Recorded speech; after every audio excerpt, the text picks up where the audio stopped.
Hello everyone.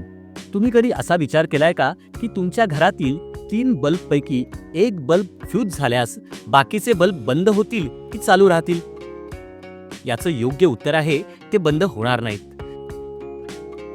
आज हाच फरक समजून घेण्यासाठी आपण सिरीज विरुद्ध पॅरलल सर्किटचा एक स्पष्ट क्लिअर कंपॅरिझन मॅप काढणार आहोत. चला, सिरीज सर्किट काय असतं ते समजून घेऊया. सिरीज सर्किटमध्ये करंट एकाच मार्गाने वाहतो. तर हे असं समजून घेऊया. समजा जर एक बल्ब फ्यूज झाला तर याचा अर्थ आहे की संपूर्ण सर्किट काम करणार नाही, ते बंद होईल. अगदी एखाद्या चेन सारखं. जर एक लिंक तुटली तर संपूर्ण चेन तुटू शकते. आणि जर पॅरलल सर्किट बद्दल बोलायचं झालं तर पॅरलल सर्किटमध्ये करंट अनेक मार्गांनी वाहतो. प्रत्येक बल्बचा स्वतःचा वेगळा मार्ग असतो. जर एक बल्ब फ्यूज झाला तरी बाकीचे बल्ब चालूच राहतील. चला, तुम्हीही प्रयत्न करा.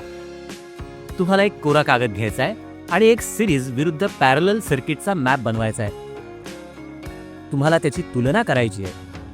तुम्ही अशा प्रकारे एक टेबल देखील बनवू शकता.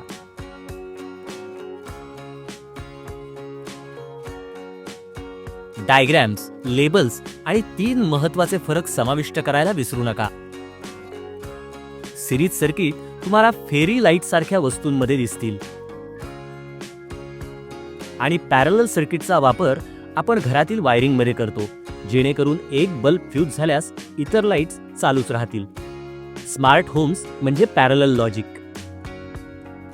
Great job everyone. आज तुम्ही फक्त सर्किट समजून घेतलं नाही तर त्याचा एक मॅप सुद्धा बनवला. जेव्हा आपण डायग्रॅम्स बनवतो, त्याची तुलना करतो, तेव्हा आपल्या कॉन्सेप्ट्स अधिक स्ट्रॉंग होतात.